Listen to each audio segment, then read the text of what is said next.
Pendant que vous étiez, pour plusieurs d'entre vous, au buffet tout à l'heure, il s'est passé un moment sympa ici, puisque nous avons remis, présidé par Arnaud Leroy, les premiers trophées Hydrogénie, qui récompensaient à la fois des industriels, des territoires, mais aussi des représentants du monde de l'éducation, parce que ce sujet émergent que nous allons explorer pendant l'heure qui va suivre est multi-acteurs et c'était pas mal parce qu'on avait des belles actions engagées. Et maintenant, on passe aux travaux pratiques pour vous expliquer comment et en quoi l'hydrogène vert participe au mix énergétique renouvelable et engage à des évolutions, voire des révolutions dans les territoires, parce que cet hydrogène vert, on le sait, a plein de vertus. Il est stockable, il est transportable, il n'est pas émetteur. Donc, comment on peut le déployer rapidement, puisqu'il est si haut en promesse, et on va essayer de vous donner des réponses concrètes. Bienvenue à nos 4 intervenants, avec Patrice Vergrit qui revient en 3e semaine. Voilà, c'est l'un de nos fils rouges. Je joue le rôle de grand témoin. Voilà. Vous êtes un peu chez vous en même temps. Donc, Franck Bruel, directeur général adjoint d'Engie, bienvenue à vous. Arnaud Leroy, président de l'ADEME.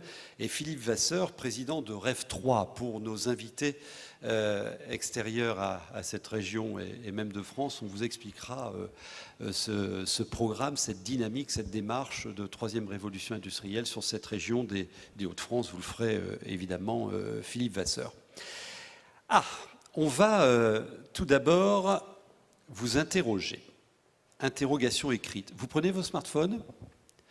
Alors, il y a des gens qui viennent de nous rejoindre, donc rappel des épisodes précédents. Nous avons un outil, si on peut afficher les coordonnées, qui nous permet de vous interroger, d'entendre et de recueillir, de lire surtout vos contributions. Mais là, ce sont quelques questions de connaissances que je vais vous poser. Donc, si vous n'êtes pas encore sur la plateforme, allez-y vite. Vous allez sur votre navigateur et vous composez bicast.live/AETE 220119. 220119, c'est la date du jour. C'est bon, vous y êtes tous? Et on va ouvrir une session dans quelques instants. J'ai 5 questions à vous poser. Tiens, d'ailleurs, vous... alors moi, j'ai les réponses. Je vous interrogerai aussi. D'accord?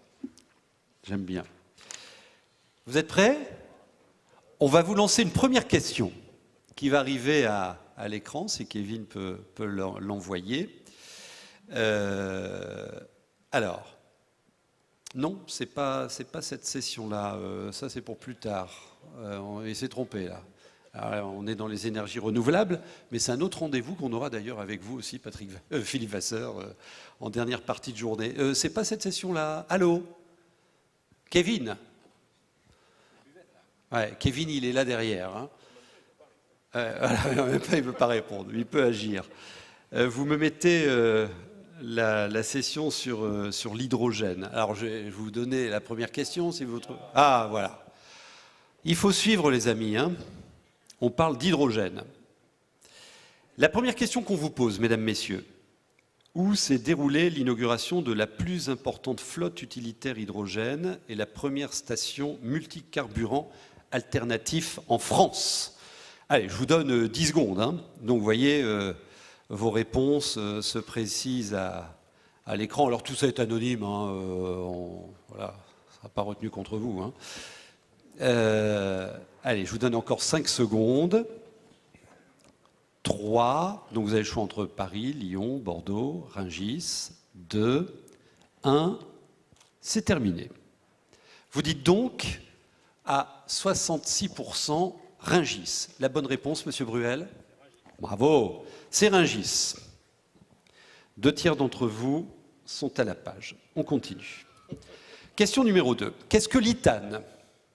Marque déposée. Alors, c'est un polymère, c'est pour vous, M. Vergrit, c'est un polymère à base d'hydrogène, le nom du premier bâtiment alimenté à partir d'hydrogène, un carburant composé à 80% de gaz hydrogène et de gaz naturel et 20% d'hydrogène, ou le nom de la première voiture alimentée en hydrogène. Allez, je vous donne une quinzaine de secondes. Bon, alors ça se dispute, non, là vous êtes à 92% sur le troisième item, je vous donne encore 5 secondes. On peut dire que c'est dunkerquois comme indice. Ouais. 3, 2, 1, c'est terminé. Et la bonne réponse est effectivement bravo, mesdames, messieurs. Vous avez bien répondu à 90%. Vous confirmez? Expérimenté à Dunkerque. Voilà. Donc c'est bien un carburant composé à 80% de gaz naturel, 20% d'hydrogène. Et ça réduit la consommation énergétique et en plus un agrément de conduite reconnu par vos chauffeurs, par les conducteurs de bus. Efficacité supérieure à 7% de celle du gaz naturel. Super. Troisième question. Quel est le nom du premier navire hydrogène à faire le tour du monde?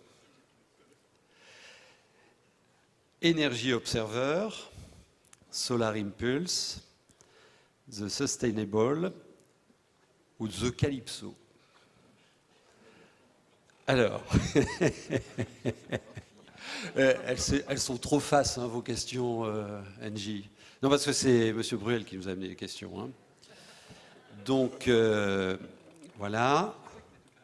Bah, ouais. Allez, encore 5 secondes. 3, 2, 1, c'est terminé. Oh, vous êtes trop fort, enfin je suis désolé, on va arrêter, on n'a rien à leur apprendre. Hein. Non, commentaire, M. Bruel. C'est une expérience magnifique qui préfigure ce que seront les réseaux énergétiques dans l'avenir. Une petite dimension sur un bateau en autonomie totale. Et il est parti mi-2017 de Saint-Malo. Il est allé faire le tour de la Méditerranée. Ouais. Il est aujourd'hui au port de nouveau à Saint-Malo pour y inclure les dernières innovations technologiques qu'on lui propose. Et ensuite, il repart pour aller aux Jeux Olympiques de Tokyo qui seront hydrogène. 50 pays, 101 escales. En passant par Dunkerque. Bien Absolument. sûr. Tout passe par Dunkerque. Avant-dernière question, soyez attentifs. L'hydrogène est une molécule particulièrement énergétique. On est là pour vous le prouver. Alors, ça veut dire quoi? Ça veut dire qu'un kilo d'hydrogène libère à peine moins d'énergie qu'un kilo d'essence, la même énergie qu'un kilo d'essence, 2 fois plus d'énergie qu'un kilo d'essence, 3 fois plus d'énergie qu'un kilo d'essence. Et là, en plus, les réponses sont dans les questions. Alors, vous pouvez me sortir le téléphone, numéro de téléphone de la personne qui a répondu le premier item, s'il vous plaît. Qu'on lui mette la honte un peu. Allez, 3, 2, 1, terminé. 3 fois plus. 3 fois plus. 3 fois plus. On termine avec la dernière question. L'hydrogène, voilà, elle arrive tout de suite. L'hydrogène peut être transporté sous sa forme liquéfiée, mais sa forme gazeuse doit être refroidie à quelle température? Faites-moi les malins. Hein. Moins 53 degrés, moins 153, moins 253, moins 353 degrés Celsius. 10 secondes. Marrant, on voit vos réponses progresser ou régresser là, en même temps. Ah si, il y en a quand même. Monsieur Leroy, vous auriez voté quoi?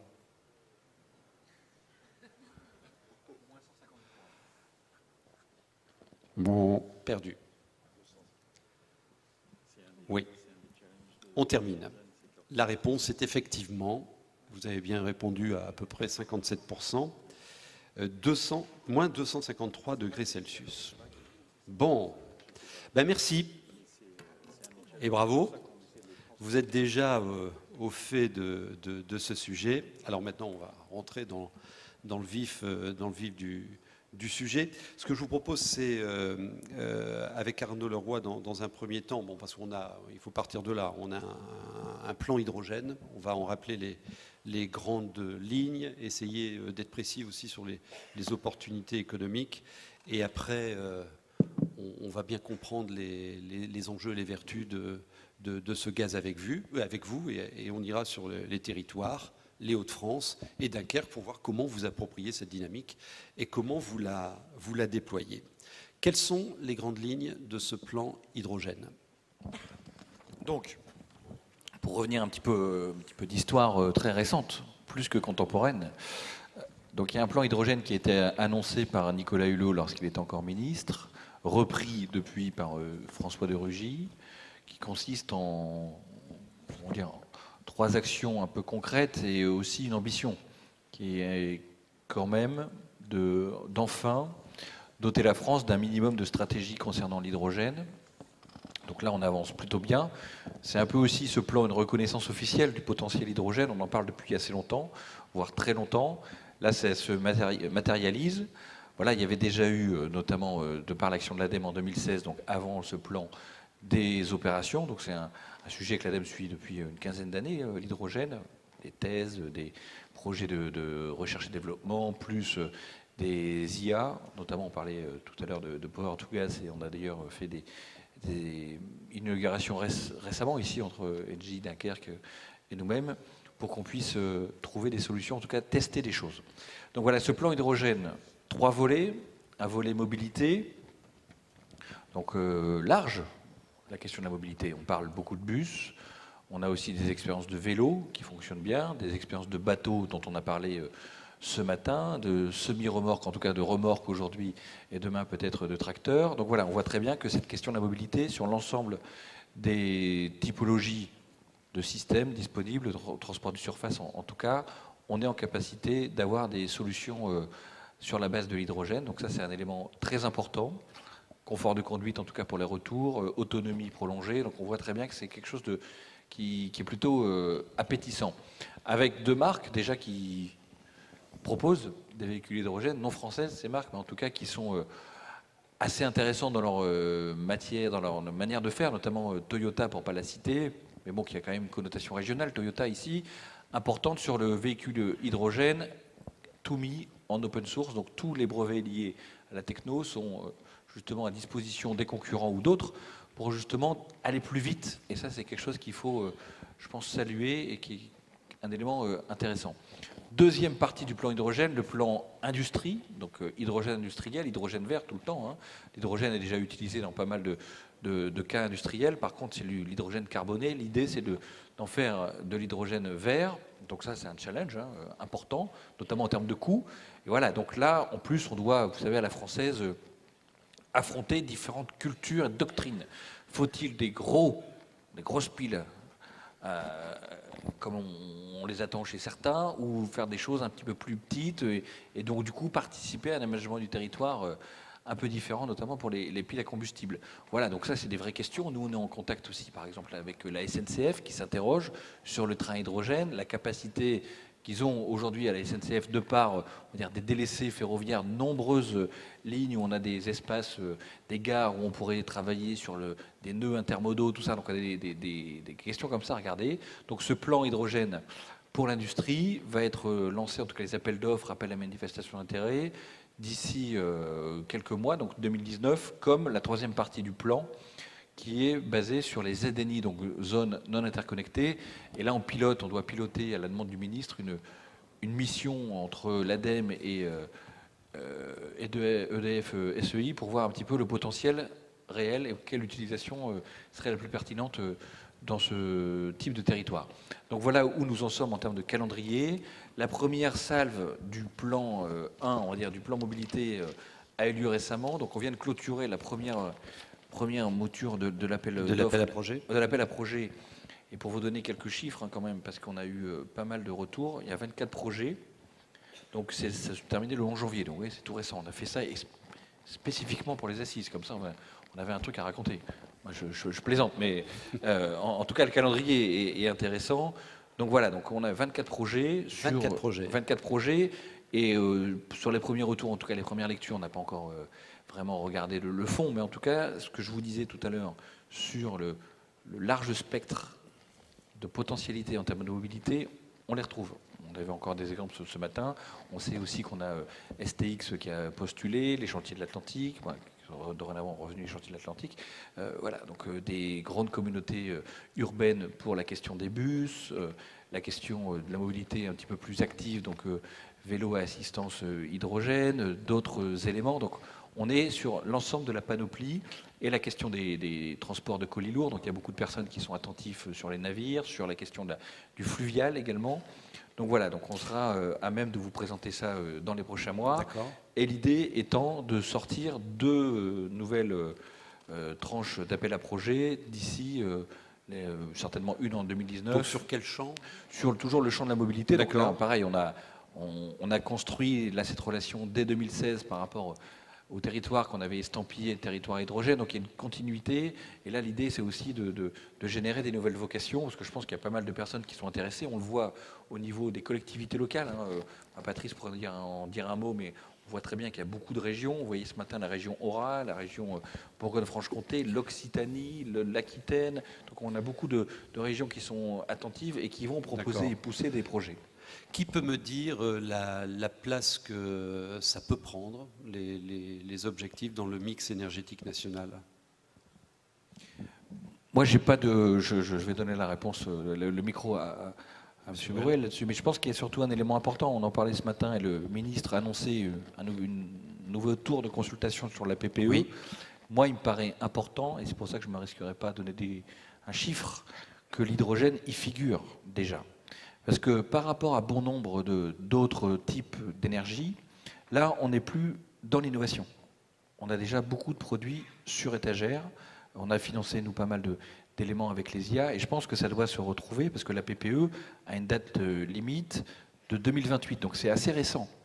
Et malgré tout, ça conditionne déjà beaucoup d'investissements en termes d'équipement, potentialité de réseau, s'il faut faire un peu de revamping du réseau gazier, des choses comme ça. Donc il faut qu'il y ait une place pour l'hydrogène dès cette PPE et que ce ne soit pas quelque chose qui soit poussé en disant nous ne sommes pas sûrs. Je pense qu'on a déjà des éléments de compétitivité économique qu'on peut déjà aborder et qu'en poussant, on créera l'économie d'échelle qui fait que cette énergie-là, qui pour l'instant reste un peu chère, en tout cas comparativement par rapport à d'autres commodités, elle doit avoir une place dans cette PPE. D'accord. Voilà, je ne sais pas à quel niveau, mais en tout cas, il faut que le signal soit clairement fait et en complémentarité avec le plan.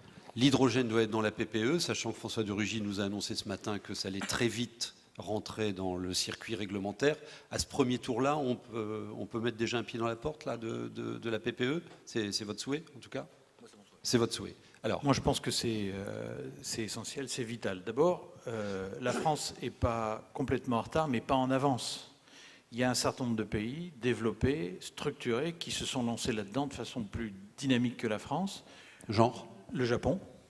Le Japon qui parie sur l'hydrogène pour venir compenser tout ou partie de la fermeture future de ses centrales nucléaires. La Californie, dans laquelle aujourd'hui le nombre de véhicules à hydrogène est trop élevé pour le nombre de stations disponibles.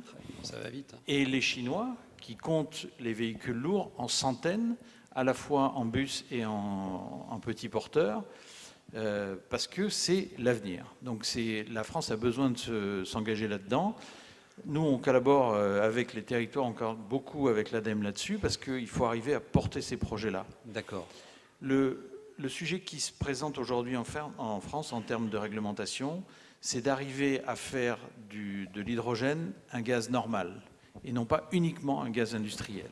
Parce que la réglementation aujourd'hui ne permet pas de mettre en place ces applications qui existent aujourd'hui dans des pays développés. Les Allemands ont 5 fois plus de stations à hydrogène que nous en avons en France. Ah ouais, oui, voilà la réalité. Et donc, pouvez-vous vous risquer, on peut avoir les slides s'il vous plaît, pouvez-vous vous risquer à chiffrer la place que ça peut occuper, ça pourrait occuper dans le mix, à considérer que ça rentre dans la PPE? Je pense qu'il y a plusieurs étapes. L'étape la plus importante, et je suis absolument d'accord avec M. Leroy, c'est de reconnaître que l'hydrogène est un chaînon absolument vital. L'énergie de demain sera une énergie basée sur le développement des nouvelles énergies, et ces nouvelles énergies sont systématiquement intermittentes. Ça veut dire qu'il y a énormément d'énergie produite et perdue. Comblé. Ouais, d'accord. Et cette énergie, elle est électrique, et donc c'est directement l'énergie qui permet de produire l'hydrogène. Un, au niveau de la production, et deux, parce que cet hydrogène est stockable, il est restitué quand cette intermittence est... Très important, ça. Ouais. Il nous a amené des super images. Ça fait 10 fois que je vous les demande. On peut les avoir, s'il vous plaît? Donc, vous partagez son enthousiasme? Absolument. Ouais, ok. Alors, on va en venir après sur les projets Hauts-de-France, hein, dans quelques instants. Là, tout d'abord, est-ce que vous pouvez... Parce que là, on a parlé, c'est l'appel à projet de l'ADEME, du champ de la mobilité, de l'industriel. Est-ce qu'il y a d'autres secteurs évidents de déploiement de l'hydrogène? Tout à l'heure, on parlait des territoires qui ne sont pas connectés. L'Energy Observer, qui est un bateau dans lequel on a pas mal investi, ça préfigure ou ça représente une île, un territoire isolé. Aujourd'hui, une île, typiquement, les dom-toms sont approvisionnés par du fioul, et on produit l'électricité avec du fioul qu'on ramène de très loin dans des conditions onéreuses et chères. Si demain je suis capable d'exploiter les nouvelles énergies pour produire de l'hydrogène, pour le stocker, je rends ces territoires autonomes et entièrement verts. Et ça, pour moi, c'est symboliquement ce que va faire l'hydrogène à l'échelle des réseaux nationaux quand on aura réussi à le produire à l'échelle industrielle, ce qui est notre vocation première. C'est une telle évidence. Quelle est votre interprétation de la lenteur ou des retards que vous expliquez tout à l'heure? Aujourd'hui, d'abord, c'est très facile de produire de l'hydrogène gris, pas cher, d'accord? Donc c'est un frein. L'hydrogène vert à l'échelle industrielle, c'est le projet dans lequel le groupe Engie est engagé très fortement, et on doit le démontrer. Et on est engagé pour le faire, mais ce n'est pas encore le cas. Je pense que très rapidement, dans les quelques semaines qui vont venir, on va annoncer des projets qui sont à cette échelle-là. Et ça va être le sujet. Et ensuite, on est dans une espèce de serpent qui se mord la queue, dans lequel pas de station, pas de véhicule, pas de station, etc. Et donc, il faut qu'on arrive à engager ça. Et pour que le grand public comprenne l'utilité. Parce qu'encore une fois, le plus grand bénéfice sera sur les réseaux énergétiques globaux. D'accord. Oui, pardon. Donc, je vais revenir vers vous dans quelques instants pour que vous nous décriviez les fers que vous avez au feu, les réalisations en cours portées par Engie, les deux gros projets de notre région. Mais tout d'abord, je m'adresse à Philippe Vasseur. Pouvez-vous réaliser la performance d'expliquer à nos invités, allez, en moins d'une 30, ce qu'est REV 3. Non, pour qu'ils comprennent, et après je vous demanderai quelle place hydrogène peut jouer là-dedans. En 1 minute 30, c'est tout à fait possible, c'est même presque trop. On est en train de vivre, on s'en aperçoit tous les jours, une véritable révolution en termes énergétiques, en termes environnementaux, en termes technologiques aussi. Et REV 3, finalement, c'est la mise en commun d'une volonté collective d'anticiper et de ne pas subir cette révolution qui est en train de nous tomber dessus, d'en être en quelque sorte les acteurs. Et quand je dis collectif, c'est ce qui est le plus important, c'est-à-dire mettre ensemble la totalité des forces de cette région politique. Quand je dis politique, toutes tendances confondues, économique, académique, etc. Bon, et c'est ce que nous faisons depuis maintenant à peu près 5 ans. 5 ans. Donc l'ADEME est un de nos partenaires depuis l'origine, d'ailleurs Engie aussi, hein, je dois le dire. Dunkerque est tout à fait exemplaire et nous espérons, mon cher Patrice, que nous obtiendrons cette reconnaissance en étant un territoire d'innovation de grande ambition ici dans le Dunkerquois. On y travaille, dans lequel l'hydrogène d'ailleurs a une place tout à fait importante. Et voilà, c'est ce que nous appelons notre troisième révolution industrielle, notre REV 3. REV 3, c'est 3 lettres, hein, c'est R, E et V. Ouais. R pour robotique, numérique, intelligence artificielle. E pour énergie, environnement, et V pour le vivant, parce que la bioéconomie fait partie de notre projet. Voilà, ça fait 1 minute 29. Très fort. Alors, donc, le coup est parti à 5 ans sur cette région. Vous l'avez lancé. Vous avez déjà aujourd'hui une feuille de route avec combien de projets? Alors, il y a des grands et des petits projets. En Si gros, on comptabilise la totalité, grands et petits projets, on est à 1000 projets aboutis. ou en cours 80-20, donc avec 20% de gros projets structurants. Alors, il y a des projets Bien sûr. structurants et on a décidé, sous l'impulsion de la Chambre de commerce et du Conseil régional, qui est chef de file en la matière, de structurer 10 grands chantiers qui sont des chantiers dans lesquels nous avons d'ailleurs placé l'hydrogène. Alors, vous allez retrouver des chantiers qui sont liés à la rénovation des bâtiments, à la constitution de filières qui sont des filières, disons, vertueuses. Et puis, vous allez retrouver l'hydrogène dans toutes ses dimensions, comme vous l'avez signalé, à la fois la production et le stockage, qui pour nous est important, et aussi, bien évidemment, la mobilité sous toutes ses formes.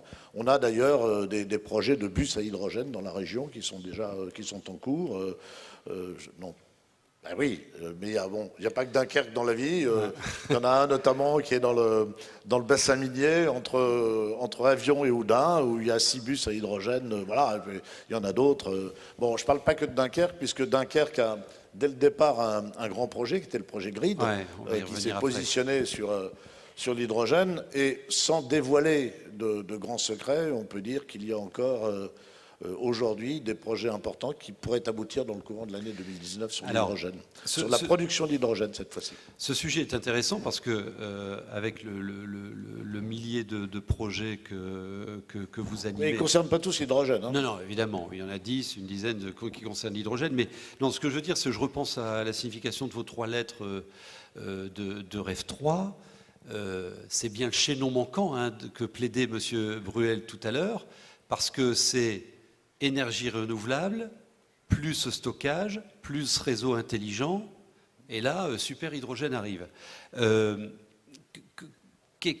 Alors, dites-nous, après on en viendra au projet concret, quelle place, est-ce que vous sentez que ça répond à la fois du côté des territoires, des industriels, puisque ça a l'air d'être le Graal, votre truc, là. Donc, Alors, nous, on n'est pas à la recherche du Graal. Et on n'est pas dogmatique, on est pragmatique. Hein, c'est-à-dire que si on parle d'évolution énergétique, on prend toutes les énergies et toutes les possibilités qui sont mises à notre disposition. L'hydrogène en est une. Alors, à la fois, comme le disait M. Bruel, parce que c'est une source d'énergie, en quelque sorte, mais aussi parce que c'est le chaînon manquant qui est celui du stockage. Et on bute, en termes d'énergie renouvelable, on bute très souvent sur la question du stockage. Je ne vais pas me lancer ici sur l'éolien, etc., parce qu'en plus, ce n'est pas le lieu, mais on sent bien que l'intermittence des énergies renouvelables pose problème. Donc l'hydrogène, nous l'avons mis parmi nos 10 grands projets structurants, parce qu'on ne peut pas se passer de ce chaînon-là. d'accord. Oui. Et ça veut dire structure industrielle, déploiement. Enfin, ça oui, pèse, et tout on ça. est ici plus particulièrement dans le Dunkerquois, sur un territoire qui a une vocation industrielle forte, ancienne, qui est d'ailleurs extrêmement consommatrice d'énergie, particulièrement ici. Et donc on pense que nous sommes sur un terreau fertile. C'est pour ça que j'évoquais tout à l'heure les projets qui sont en cours sur de la production d'hydrogène, mais à un niveau qui est un niveau important, sur lequel on travaille, REV 3, Patrice et d'autres, bien évidemment. Vous ne m'avez toujours pas dit la perspective de la contribution de l'hydrogène vert dans le mix énergétique. Parce que je On sait pas. n'ai pas ce chiffre. Mais c'est quoi? Je pense que non, je sais pas. Je ne vais pas vous donner un chiffre parce que je l'ai pas, et puis parce que ça dépend vraiment comment on attaque le sujet. Ouais. Il y a parce que ce que vous disiez est absolument exact. C'est le chaînon manquant, mais il vient en complément des énergies renouvelables. Et il y a vraiment 3 applications différentes. Il y en a une, c'est l'équilibrage du réseau et des intermittences. Il y a toute la partie industrielle aujourd'hui dans laquelle nos plus gros clients sur cette partie hydrogène à l'échelle industrielle, ce sont des industriels qui veulent verdir leur production, c'est-à-dire remplacer de l'hydrogène gris par de l'hydrogène vert. Et puis il y a toute la partie mobilité. Donc ces 3-là vont se développer parallèlement et presque de façon indépendante parce que leurs drivers sont différents. D'accord.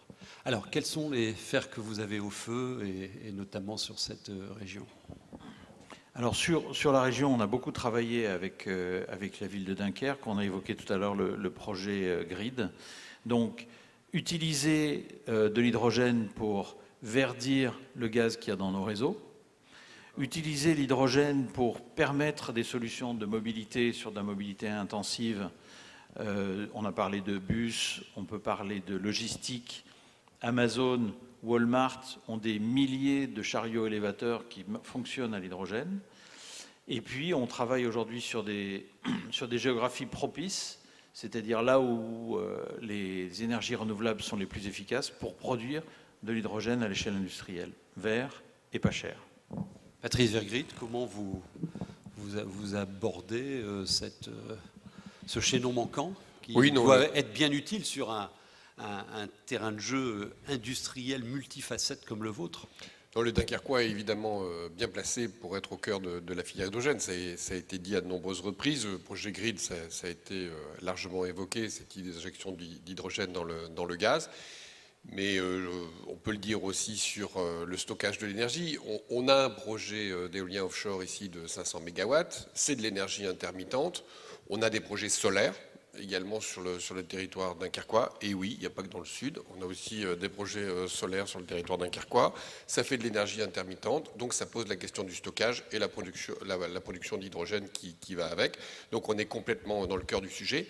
Et sur les questions de mobilité, on a fait la gratuité du transport public, donc on a créé le choc psychologique qui permet de mettre aujourd'hui les gens dans le bus. Ce n'était pas le cas ici sur le territoire dunkerquois. Maintenant, on arrive à développer la mobilité collective. L'étape d'après, c'est quoi? L'étape d'après, c'est non seulement de passer de la mobilité collective, mais effectivement un carburant propre. Le carburant propre de demain me semble être aujourd'hui davantage l'hydrogène plutôt que l'électrique. Et c'est vrai que le territoire dunkerquois le territoire dunkerquois a plutôt envie de jouer sur le bus hydrogène plutôt que sur le bus électrique. Précisons encore le choix politique. Bon, il y a ce qu'on vient de dire, mais quoi d'autre? Le choix qui me paraît aujourd'hui le plus cohérent sur le plan technologique, sur le plan de la cohérence aussi locale. C'est vrai qu'aujourd'hui, je reconnais que la collectivité, la communauté urbaine de Dunkerque regarde davantage un transport collectif à hydrogène plutôt qu'un transport collectif électrique. Aujourd'hui, on est plus là-dessus. Et je ne vous dis pas que dans 2 ans, dans 3 ans, on avancera. Aujourd'hui, on n'est plus sur cette option. D'accord. Alors, oui, allez-y, messieurs. Juste un mot là-dessus. La raison pour laquelle on ne l'a pas fait plus tôt, non, excusez-moi, c'est que les coûts aujourd'hui des bus étaient trop élevés. Voilà. Aujourd'hui, on constate une convergence. C'est comme ce que le ministre a dit sur la production de l'éolien offshore tout à l'heure. Il y a des convergences de coûts. Aujourd'hui, on voit diminuer très, très fortement les coûts sur les bus à hydrogène. Je pense que c'est de nature encore à converger. Si ça converge encore, on va basculer. Messieurs? Moi, je voudrais rebondir sur ce que vient de dire Patrice sur la question de la mobilité. Parce que nous, ce qu'on voit poindre, en tout cas, ce qui est intéressant, c'est justement la question d'un écosystème. Là, on parle de bus. Demain, peut-être qu'il y aura une ligne qui ne sera pas électrifiée parce que trop chère, donc on se retrouvera avec un train hydrogène. Et il faudra qu'on ait une production d'hydrogène localisée à petite échelle. Et là, ça ouvre des perspectives, notamment sur beaucoup d'éléments de mobilité. Voiture à partager à hydrogène, vélo. Donc voilà. Ça joue aussi sur la question du tourisme durable, le cyclotourisme qui est en train de se développer. On voit très bien qu'on a des solutions intéressantes. Nous, par exemple, on a suivi un projet avec La Poste. La Poste qui a regardé, donc ils ont dans certains endroits des vélos électriques, des mobylettes, et là, ils font un test sur des vélos à hydrogène, et ça marche pour 3 tournées, à la différence d'un vélo électrique qui était beaucoup plus, on va dire, beaucoup moins malléable en termes de durée d'utilisation. Donc on voit très bien que cette question des écosystèmes, donc là vous parlez de bus, vous ne pouvez pas travailler de la même façon si vous choisissez l'électrique par exemple. Donc cette question du réseau, je pense que c'est un avantage compétitif qui est assez intéressant pour la question de l'hydrogène.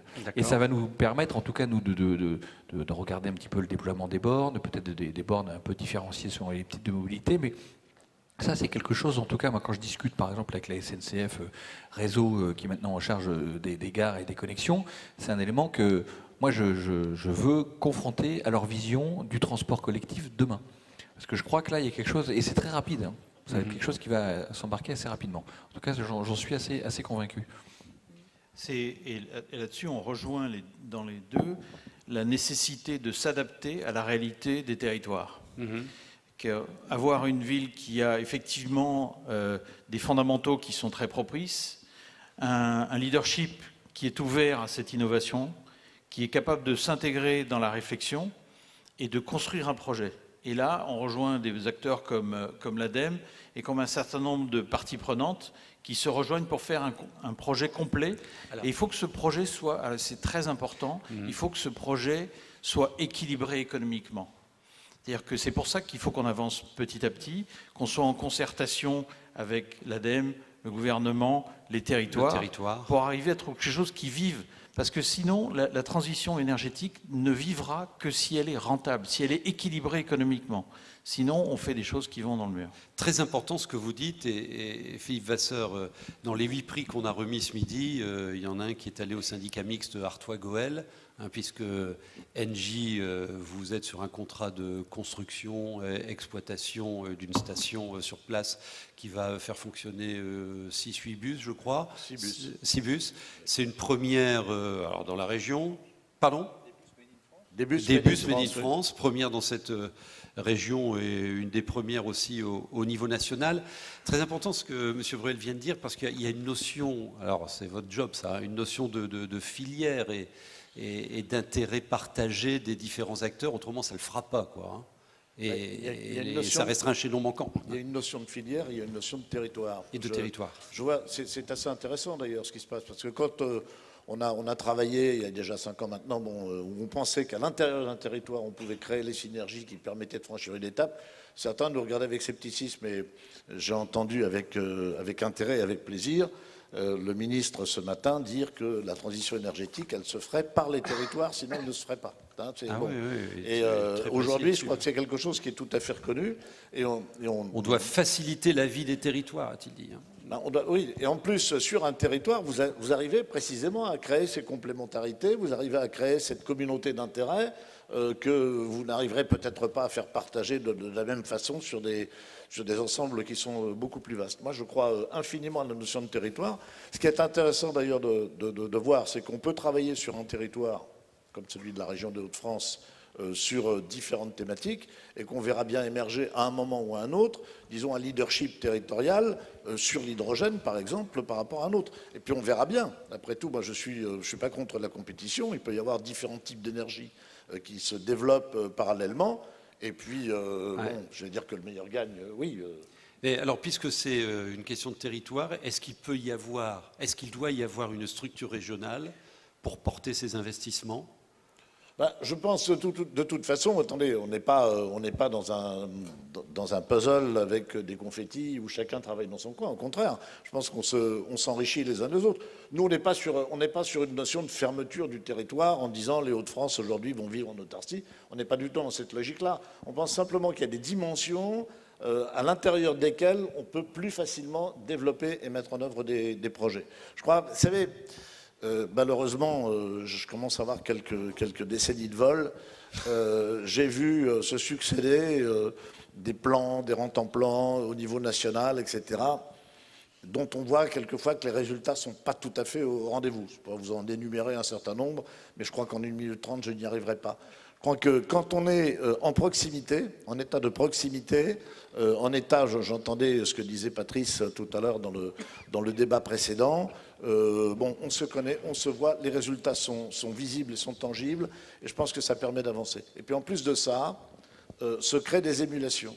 C'est-à-dire à partir du moment où sur un territoire se développe une action, que cette action a des effets qui sont des effets positifs, ça donne envie à d'autres. Prenez l'exemple de la gratuité des transports à Dunkerque, qui a été considéré à l'époque avec beaucoup d'étonnement. Je constate qu'aujourd'hui, à l'intérieur de la région de Hauts-de-France, d'autres collectivités se lancent à leur tour dans la gratuité des transports publics. Dont la plus grande métropole, hein, qui s'est posé la question à cette Oui, dernière. et pas très très loin d'ici, une autre ville qui n'est pas dans le Nord, mais qui est dans le Pas-de-Calais, a décidé d'y passer, également. Ouais. Et donc je pense que c'est de cette façon-là que nous pourrons développer un certain nombre de filières, D'accord. dont l'hydrogène par exemple. D'accord. Moi, je voudrais ajouter sur l'hydrogène, c'est le chaînon manquant. Ça veut dire qu'il fait partie d'une chaîne. Et tout à l'heure, quand je disais qu'il fallait qu'on travaille en proximité avec les territoires, tous les territoires n'ont pas la même réalité. Et donc, la transition énergétique, il n'y a pas de solution miracle. Il y a une combinaison de solutions adaptées localement. La réalité de Santiago du Chili, celle de Dunkerque et celle de Genève ne sont pas les mêmes. Donc il faut comprendre les territoires, être au plus proche, travailler avec les élus, travailler avec les leaders pour trouver la solution la plus adaptée.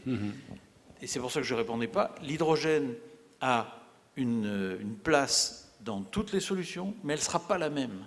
Et c'est pour ça qu'il faut qu'on travaille tous ensemble pour faire progresser le sujet, pour faire progresser les technologies et trouver des solutions adaptées à chacune des réalités. Ok. Un dernier point, et j'ai une question ensuite. Juste dernier point. Je pense que l'une des difficultés que nous rencontrons d'une façon générale par rapport au sujet qu'on évoque aujourd'hui, c'est de les faire partager par le plus grand nombre. On a quelques difficultés. Là, on est dans un cercle qu'on va qualifier d'initiés ou enfin de personnes qui sont intéressées. Au-delà, c'est un peu plus difficile. Quand on est dans une dimension territoriale, de proximité, donc je pense qu'on peut toucher de cette façon-là notre grand public. Exemple, demain les bus seront gratuits, ils seront à hydrogène, je pense que le public comprendra beaucoup. Bon, c'est vraiment, je pense, que ce que nous devons faire. Alors, dernière question à Arnaud Leroy. Si des élus, des représentants de territoire qui sont dans la salle ont l'intuition de l'hydrogène, après vous avoir entendu, mode d'emploi 3615, code ADEME. Non, je blague. Mais ça, c'était il y a 20 ans. pardon. Non, mais pour... Non, mais en tout cas, nous, on est à disposition. Ce matin, il y avait les équipes de l'ADEME qui sont là. Il y a une direction régionale plutôt performante sur la... J'attendais que tu réagisses, c'est pour ça.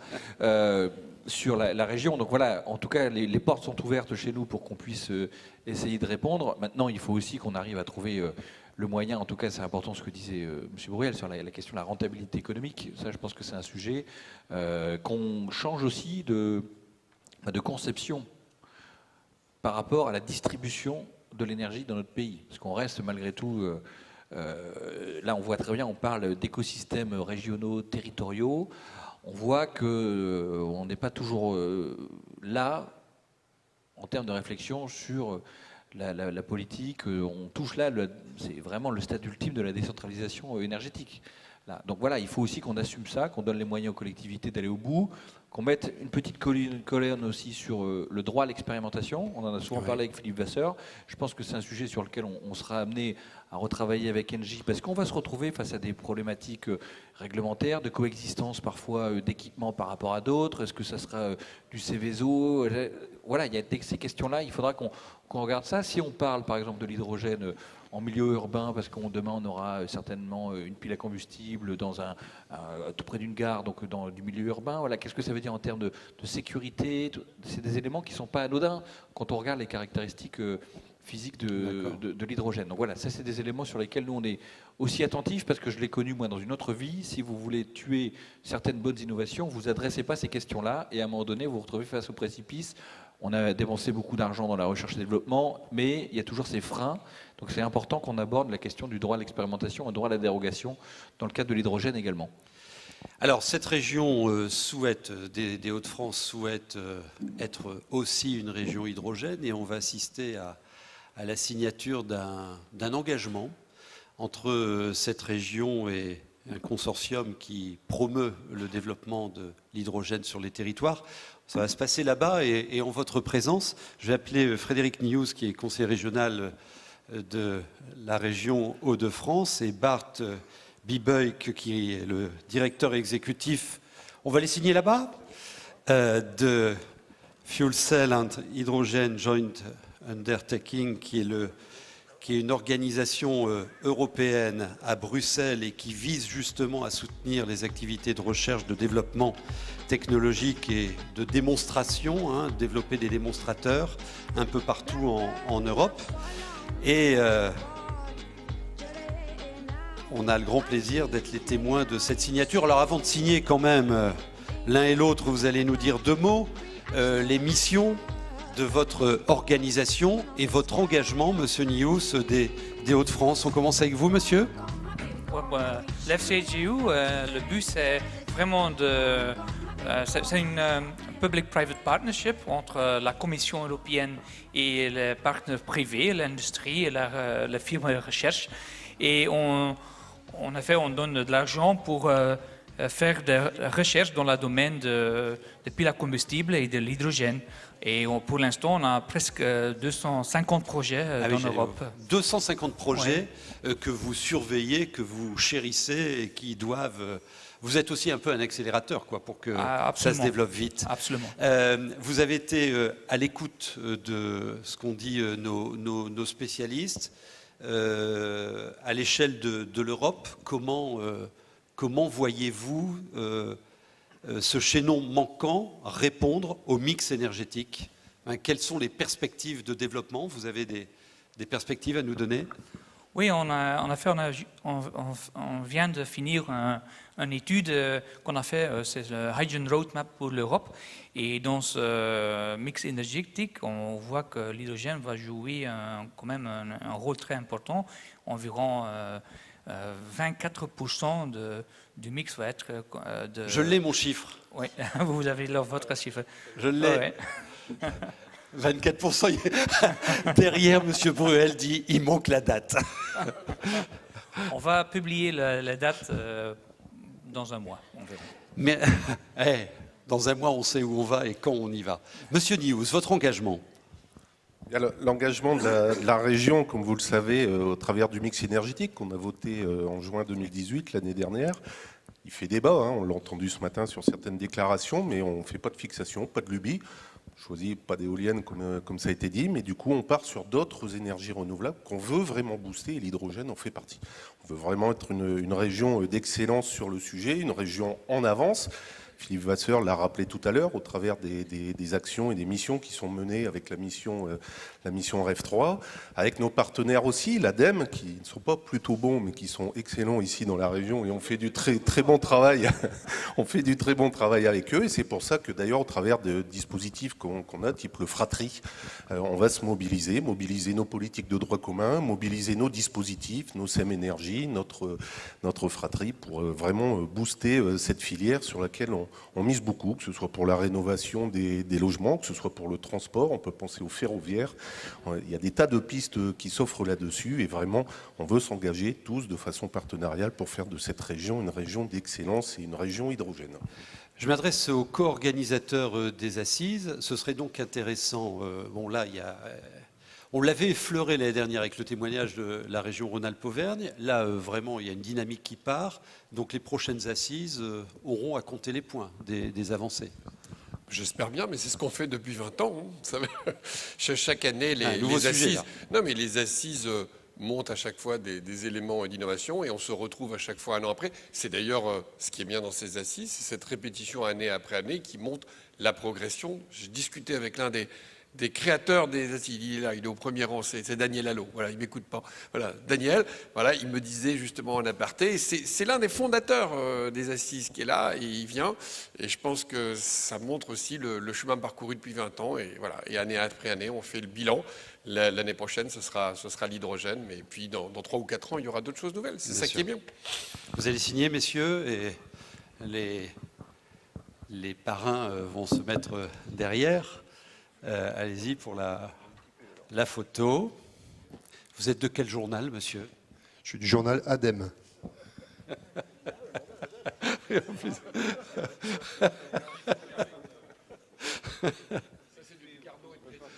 Approchez peut-être, approchez pour... Eh, ça s'applaudit là, on assiste à un petit moment intéressant quand même.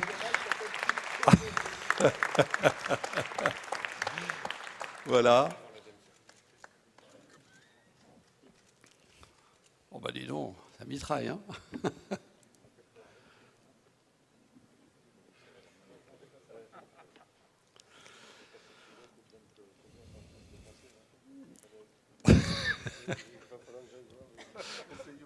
Alors moi, je vais vous dire ce qui se dit en micro, là.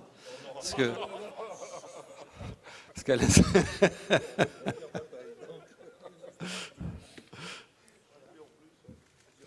Non, il va investir. Il va investir. C'est de l'investissement. Merci beaucoup.